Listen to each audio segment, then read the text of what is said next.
Carnessa, vous êtes issu d'une grande famille politique, familiale et aussi politique, puisque vous êtes un des membres fondateurs de l'UDI. Et là, nous sommes ce soir à Los Angeles, vous présentez pour représenter les Français à l'étranger à l'Assemblée nationale. Alors, vous, par rapport aux autres candidats de droite, qu'est-ce que vous nous apportez? Alors ce que je veux apporter dans cette élection, c'est un élément majeur qui est un élément politique, c'est-à-dire de faire en sorte que cette fois-ci, ce sont nos idées, les idées que nous partageons beaucoup ici en Amérique du Nord, qui ne sont pas actuellement au pouvoir en France, que ces idées l'emportent cette fois-ci à l'occasion de cette élection, ce qui n'avait pas été le cas l'année dernière. Et la deuxième chose, c'est d'apporter une valeur ajoutée parce que je suis issu du monde de l'entreprise, parce que j'ai été jusqu'à ce jour... Vous avez fait l'INSEAD d'ailleurs, voilà, donc vous êtes vraiment issu du monde de l'entreprise, oui, vous avez travaillé très longtemps dans des entreprises. Et j'ai travaillé ici aux États-Unis pour un groupe français de vins spiritueux, mais parce que dans ma vie professionnelle et ensuite dans ma vie personnelle, j'ai développé des liens très forts avec l'Amérique du Nord, avec les États-Unis. Donc c'est pour cette raison que je souhaite pouvoir porter la voix des Français des États-Unis et du Canada dans cette configuration politique française où en ce moment notre pays donne une image qui est tout à fait dégradée et il faut rétablir les principes d'une France qui se remette à travailler, qui se remette à rechercher l'effort, la compétitivité pour faire en sorte qu'elle reprenne sa place.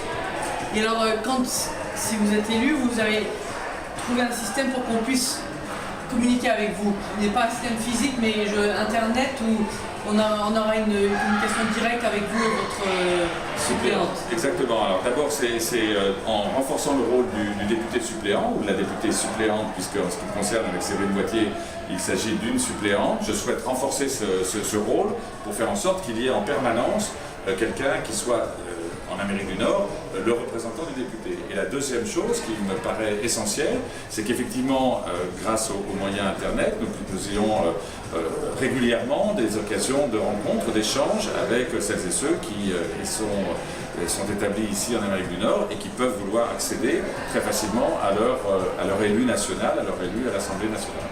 Bon, alors on n'a plus qu'à vous souhaiter bonne chance. Bonne campagne parce qu'il y a des territoires quand même très vastes avec des diversités entre les États-Unis et le Canada où je pense que les demandes et les attentes des électeurs ne sont pas les mêmes. Oui, exactement. Il y a une grande diversité, il y a géographique, culturelle, entre deux communautés françaises, celle des États-Unis et celle du Canada, qui ne sont pas effectivement toujours exactement sur les mêmes problématiques, mais en même temps, je pense qu'il faut avoir la capacité, c'est le rôle d'un député de représenter l'ensemble de la circonscription et c'est donc dans cette perspective que je me présente et que je développe cette campagne. J'étais hier à Calgary, avant-hier à Vancouver, aujourd'hui à Los Angeles, bientôt à San Francisco. Donc je crois que c'est ce qui est important, c'est de démontrer la capacité d'un élu d'être au contact de celles et ceux avec qui finalement il a vocation à être en harmonie. Vous n'êtes pas totalement étranger à la vie politique parce que vous êtes dans la vie politique mais élu, pas nommé. Exactement, vous avez mis le doigt sur un point très important. Dans ma vie politique, je n'ai été jamais nommé, je n'ai été qu'à des fonctions électives. Je crois que c'est très important parce que ça veut dire que finalement, c'est sur la base d'une décision volontaire du corps électoral qui est celui qui choisit finalement son représentant.